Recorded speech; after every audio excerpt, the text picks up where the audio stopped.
geared up for a Week 9 NFC North showdown between the Lions and Vikings. A blocked fourth quarter field goal attempt will haunt Detroit in their sleep tonight because the final from Ford Field, 27-24. Vikings get their first win in Detroit since 2020. Welcome to the Detroit Lions Live postgame show presented by Curado Insurance. Alongside the Super Bowl champ, Lomas Brown, I'm Dannie Rogers. Get this, the last time Minnesota even led in this building, Week 13, 2021. They took the lead 14-7 in the first quarter, and Minnesota never looked back after that. Yeah, Danny, disappointing. I don't know how to describe that game. It was just uneven. The whole game was, we never could get anything going offensively, and I really think that hurt us because I thought defense kept us in the game. It's just kind of disappointing, especially when you come off a bye week. You expect to play a lot better than we played. There was no run game today, just 65 yards on the ground between Sonic and Knuckles, Jahmyr Gibbs and David Montgomery, and very little pass protection. Quarterback Jared Goff sacked 5 times today, and I'm sure Dan Campbell, head coach, has a lot to say about it. Let's hear from him.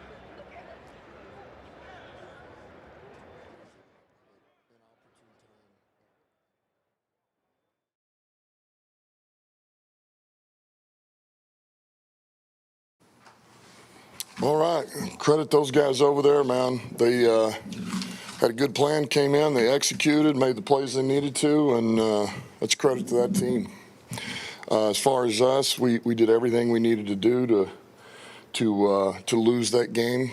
We made every critical error you needed to at the right time to lose it. Perfect storm. You know, when you don't play well in all 3 phases, that falls on the head coach. That's me. So I did not have them ready coming out of a bye. You know, we weren't.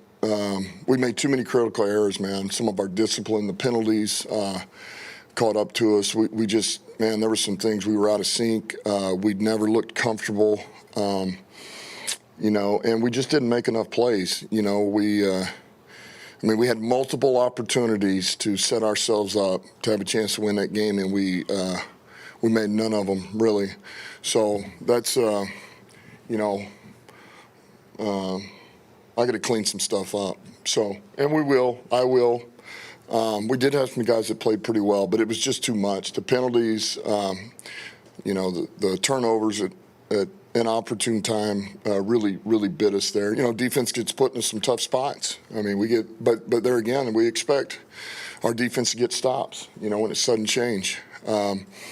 So we just did not handle the day well. So we got to clean it up and move on. Go ahead. Sorry about that, Dan. You knew the pressure was going to be an issue. They let the league self-induced. Yeah, self-induced. Oh, yeah. 5 sacks, 10, you know, quarterback hits 10 tackles. Yeah. Just how disappointing was that aspect of it, that they won the line of scrimmage? Yeah, very, very disappointing. I mean, we knew what we were going to get going into this. We knew there'd be some wrinkles, but, I mean, there was nothing that we haven't seen before. We did not we didn't handle it.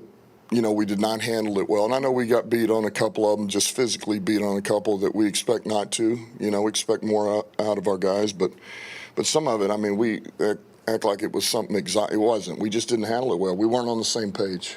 We were not on the same page. Downs were an issue again. We talked about that during the week. Just what level, if any, is your concern for the offense right now? Just not generating the same type of big plays that we used to see. Yeah, I mean, I know this. It's something where, okay, man, you go into the bye and you look at a few things and then you make a couple of tweaks and you come out and you're like, ah.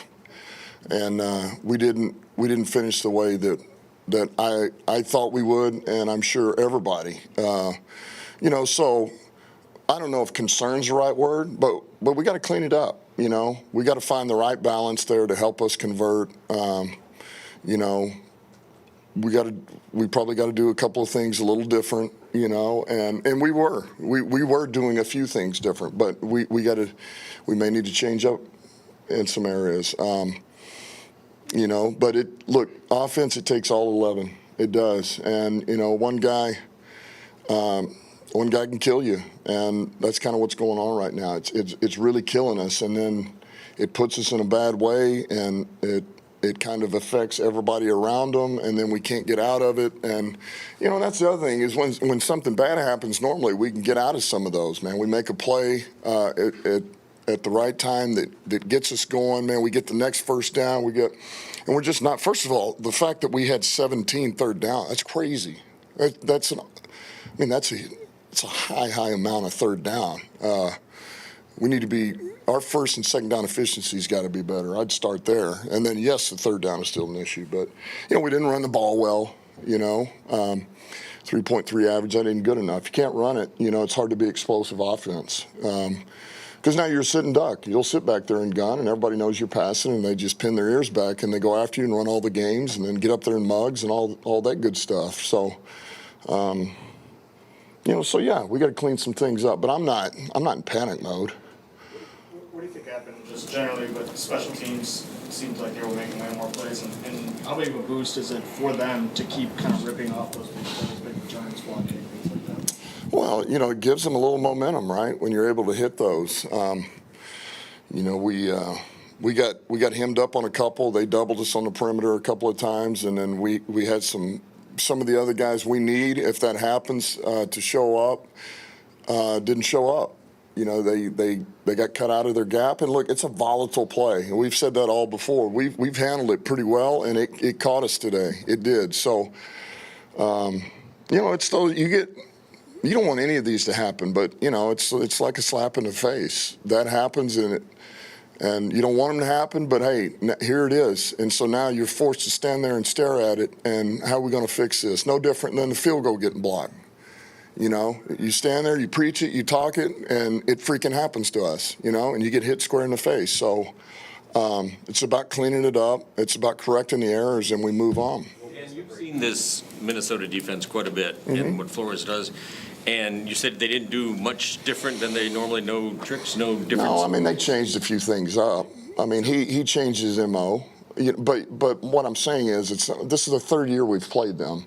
We've seen all of this at some point. That's my point. And we Is it because the players were ready for it, obviously? Yeah, listen, we did not handle some of the communication well, not well enough, where we all need to be on the same page. And that's the bottom line. We're better than that. We just are. What was the breakdown with the field goal? Was it too low or was it pushed inside? The height hurt a little bit. Yeah, it was a little low. What was, and Hogan got knocked back a little bit, but it was really it was kind of a low kick there. what is your level of disappointment, surprise, whatever you want to call it, coming out of the bye, going against essentially a rookie quarterback, Luzerne Jones, into that game? Just were you surprised that you didn't have them ready, or they didn't, Yeah, I thought we would play well. I really did. I thought we would play well. And ultimately, it's probably one of the worst games we played in a long time. So it was just the opposite of that. We looked rusty. We looked out of sync. We were undisciplined. And we didn't make plays, not enough of them. So, that's, that's evident that I didn't have them ready.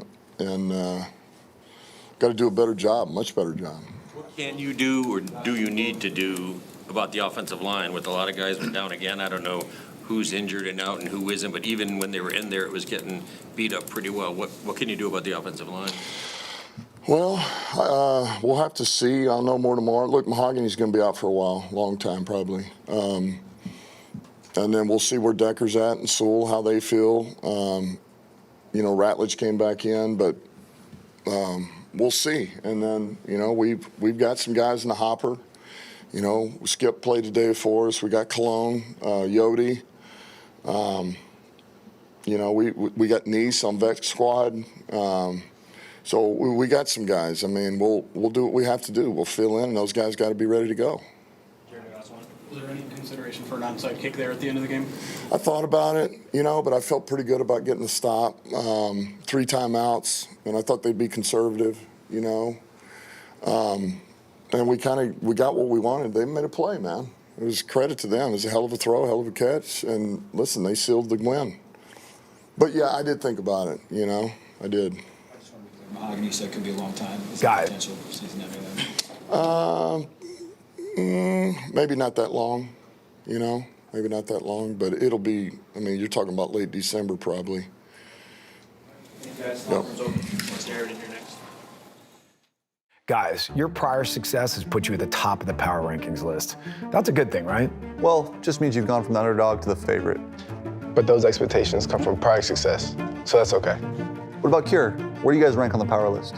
Actually, we just got named by Forbes as one of the best car insurance companies in America. Now you're the favorite. Guess we have a lot in common. Go Cure. Go Lions.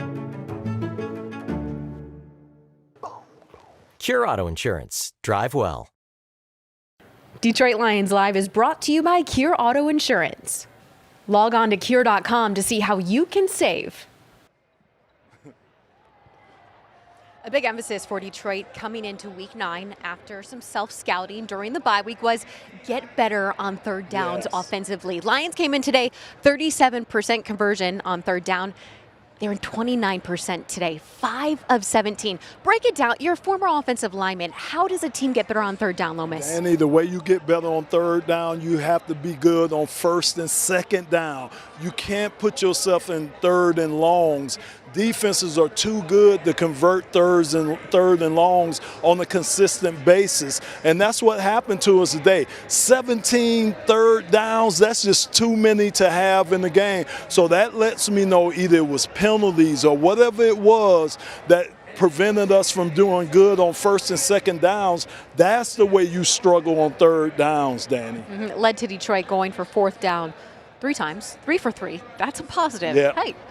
But you don't want to live in that fourth down world. You don't. And we know Coach Campbell does, but you just don't want to do it. On the opening drive, this game felt like it was going to go a different way. Detroit storms down the field offensively, 66 receiving yards on that drive alone for this guy, Sam Laporta, including a 40-yard touchdown. And what's frustrating to me, Danny, look at the reception. Only 6. They should have rolled Sam Laporta today. He kind of disappeared in the second and third quarters. They kind of came back to him in the fourth quarter. But if you got a guy that's starting off that hot the way he started off in this game, you have to ride that guy. I'd have loved to see Sam with 11, 12 receptions today because he was our secret weapon. He was the guy that was able to get open today, exploiting some of the Minnesota zone, and also if you're able to get the ball to him quickly, then that stops a lot of that blitzing that Minnesota was doing. I just didn't understand why we went away from Sam Laporta in that game. He and Amon-Ra St. Brown both led Detroit with 97 receiving yards apiece. David Montgomery was the only touchdown it looked like for a while other than Sam Laporta's in this game. Came up with a second quarter 4th and 1 touchdown run. That's his 30th TD as a Lion. Other than that, the run game could not get going for the Lions. And you can see with David Montgomery, he only averaged 3.6 yards a carry, and that's just not good enough, again, especially when you're going up a team that wants to stop him. And if we were able to run the ball like we had been, then believe me, it would have took so much more pressure off Jared. They wouldn't have been able to blitz the way they were able to blitz. But give Brian Flores, the defensive coordinator from Minnesota, all the credit in the world. He devised a game plan that was brilliant against us. They kept bringing pressure after pressure after pressure. And I think it kind of had Jared a little, looking around a little bit towards the game, even when the pressure wasn't coming, Danny. Jared Goff, one word to describe him today has to be frustrated. Yes. Sacked 5 times, was never able to build enough momentum to sustain it in this game. And he's the #1 quarterback in the NFL against the blitz. He knew exactly what was coming from this Minnesota defense led by defensive coordinator Brian Flores. You heard head coach Dan Campbell say a lot of that pressure was self-induced. Yeah. What does he mean by that? I mean, again, that was a great point that you made there. Jared had been so great against the blitz, and especially in games previous to Brian Flores. But what he means by self-induced, again, Danny, he means starting behind the sticks. Instead of having the 1st and 10, you got the 1st and 15. He's talking about these penalties and then taking negative plays. Anytime you take negative plays, then it's just going to kind of throw you out of rhythm. And like I say, you can kind of see Jared, once that pressure started getting to him, again, seemed like he was anticipating the pressure before it got there, making some throws that he probably wouldn't have made, or probably some throws that he would love to get back. Now going defensively, cornerback Terrion Arnold. He had our play of the game. We'll say that we can take plays of the game out of losses, okay? Because this is the young man's first career NFL INT, and it came in dramatic fashion, Lomas. It did. It really did. And there was some question mark as to whether Terrion got that interception, but I'll tell you, yes. We were up in the box stomping our feet saying, yes, he has the interception. It was just a great job of him keeping his ball up under the football and not giving them any doubt. I'm just happy for Terrion. Been taking a lot of heat from locals around here, but I was just happy to see him bounce back. And then I thought the other big play for him was that pass defense on Justin Jefferson right down here in the end zone. That was a big play to keep Minnesota from getting a touchdown at that point, holding them to a field goal. So Terrion, he's just keep progressing. That's all he has to do is keep progressing, and he'll be all right. We haven't seen Terrion Arnold since week 5 at Cincinnati. TA has been dealing with a shoulder injury, so this was a much-needed welcome back for the second-year cornerback. We talk a lot about sacks. This offense, Jared Goff getting sacked. Well, there were a lot of sacks for defense, 5 in total today. These are a couple of guys who caused some havoc up there in the defense. Derek Barnes and Jack Campbell, they continue to elevate that core, especially in the linebacker group. Especially Jack Campbell. I mean, this dude is playing at at all pro level. I'm not afraid to say that. He is playing at definitely a Pro Bowl level, but he's playing at an all pro level. He was all over the field. I thought he made some timely plays. I thought he made some critical plays too. And then Derek Barnes. Derek Barnes has been all over the field too, not only getting pressure on the quarterback, but making those sure-handed tackles. So I'm happy with how our defense is looking right now, Danny. It's just like Coach says, we just have to have complementarily football, and that's special teams, offense, and defense. Third straight game for Campbell with a sack. Both Barnes and Campbell now tied for 4 sacks on the season. Speaking of sacks, this man, Aiden Hutchinson, wanted nothing more than to sack his former quarterback in college at Michigan, J.J. McCarthy. He finally gets one done. He just had a tap, J.J. Okay, easiest sack of his life, but this man is $180 million richer after a contract extension this week. He still goes out and plays the same resilient, gritty Hutch every week. Relentless. That's that's the word I love to use with Hutchinson, because he is a relentless player. And like I say, when you got a guy like that, it just becomes contagious on the defensive side of the ball. And think about it, Danny. We held Justin Jefferson, I think, into check. The run game, they had more running yards than us, but there was no real big plays. So our defense played winning football out there today. They just needed a little bit more help from special teams and offense. So it's just kind of disappointing, especially with some of the penalties and some of the things that really kept us from moving the ball the way we could have. Offensively, Jared Goff, rough day there in the pocket, moved off of his spot a lot by that Minnesota Vikings defense. 4 of his offensive linemen were in and out of this game with injuries, though. A lot was up against this offense today. QB1 is standing by the podium. Let's hear from Jared Goff. All right. Jared, what was their pass rush able to get home so often today? Yeah, I thought they did a good job pass rushing. They had a good plan on defense. They always are hard to play against defensively. They do a good job over there and have a ton of respect for the way they do things. And they got after us up front a little bit and gave us some pressures we hadn't seen and did a good job on defense. You mentioned some communication struggles on the line. Just what did you see from that perspective? A couple times. I mean, it's inexcusable, but they make it hard, and I think caused us to have a few miscommunications. Just the preparation coming off the bye week. You feel like he'd had you guys prepared. Just speak about this week. Do you feel like you guys could have done anything differently, or just? Yeah, I know he takes a lot of ownership in that, but I felt like we were ready to go. I felt fresh. We all felt fresh. Sure. I'm sure he'd like to do things differently, but from my perspective, we did what we were supposed to do, and we didn't play well as players. We didn't at any phase, and they did. They played better than us today, and. It's been a long time since we've had this feeling of playing kind of poorly in all 3 phases, and you do that, you probably lose. John talked about just being better on third down coming out of the bye. guys still struggled a little bit today, 5 for 17. But how much better do you guys got to be on first and second down to your? Yeah, that would help, right? If we're talked about that. third and short would help, certainly. So, yeah, starts with first and second down, but converting on those third downs keeps us on the field, allows us to get in the red zone and score more points ultimately. But it is tough sledding in 3rd and 7+, and we need to stay out of that as much as possible. Is there much concern for the offense right now as far as it hasn't been a few weeks since you've really gotten it going? No concern. No, there's certainly an urgency of fixing things. And we did fix things, I think, from 2 weeks ago. But there's more to fix, obviously. There's a ton to fix and a ton of things to get better at. And it's a long season, and we got to get to it and fix these things. John has mentioned that you and him have a good relationship when it comes to building plays and talking about what you like. Is next week going to be an instance where you do want to have feedback in the types of plays and things you want rotated in, or you just want to? I always do.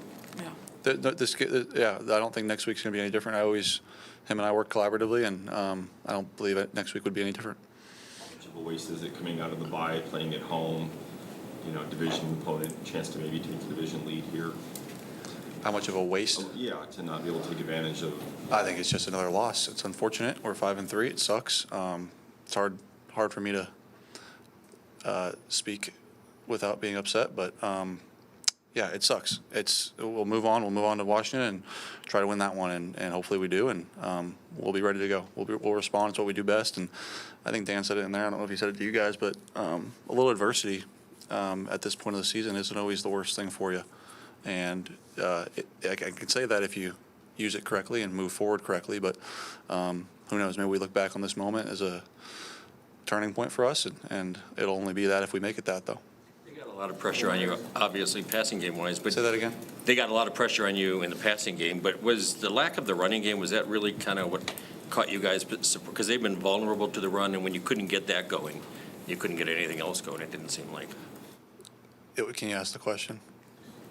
Was the lack of a running game added to or surprised how much they shut down? Yeah, we'd like to run the ball better, sure. Again, I think if we're more efficient on first and second down, some of those runs ends up hitting a little bit more. If we're more efficient through the air, some of those runs end up hitting more. It all works together. It's not exclusive to itself. I think there's plays where we can get into a better run. I could have killed a run or stayed in the pass, whatever it may be, and so I certainly have my hand in that as well. But yeah, it was something we'll look at and get better. Going up against a defense like this, key is getting into the right play at the line before the snap.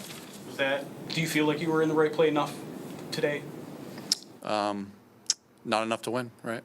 Yeah, you'd like to maybe have some different things against some of the stuff they were doing, but I think even if we won, I'd say the same thing.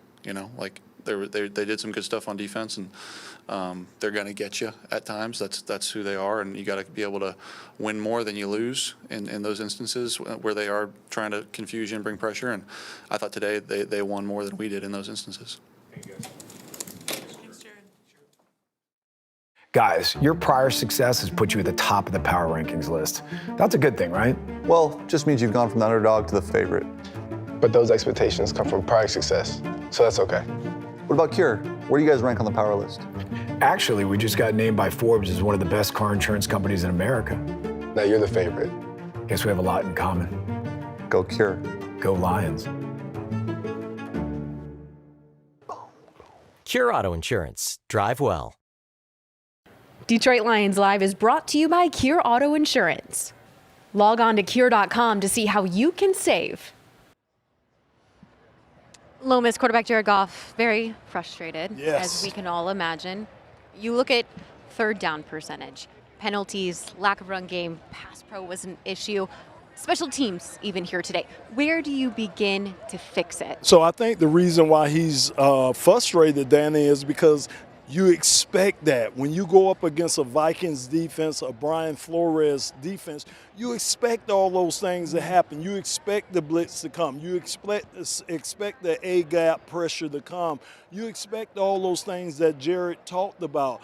They had to prepare for that, and when you prepare basically almost 2 weeks for that, and then you come out and you don't execute, that's where the frustration comes in at. And you could feel it, you could see it, you could hear it in Jared's voice. So that's why I think why he's so frustrated is because they prepared for all this, but yet and still when they came out here today, they didn't execute what they needed to execute. And then you do have a tendency of being frustrated. Goff and these Lions have to flip the switch here quickly. Yes. Tough 2-game road stretch coming up, starting with Jaden Daniels and the Washington Commanders, who spoiled Detroit's season last playoff run. did. So they're going to try to get back at these Commanders. Not a great start to the season, 3-5.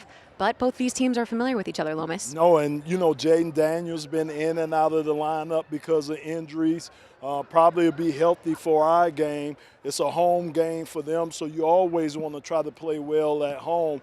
And yeah, we should have that revenge factor in our mind because they were the team that knocked us out after a very, very good season last year. But it's going to be a tough out, Danny. The thing about what happened today is that film circulates for 3 more games. So guess what? This is a copycat league. So you should expect for the Commanders to send inside pressure to try to get Jared off his spot. You should expect them to try to keep us from running the ball. So it's a lot of things that we're going to have to show up, like Dan Campbell said, to be ready for a Washington Commander team that's playing at home. I can imagine a lot of Lions fans will be crowded around the TVs tonight because Washington hosts Seattle in Sunday Night Football. So we will get our first look, one of our first looks at Jaden Daniels before Detroit takes on the Commanders next week on the road. All right, Lions fall to 5-3 on the season. 27-24 is the final here from Ford Field. Detroit cannot get it done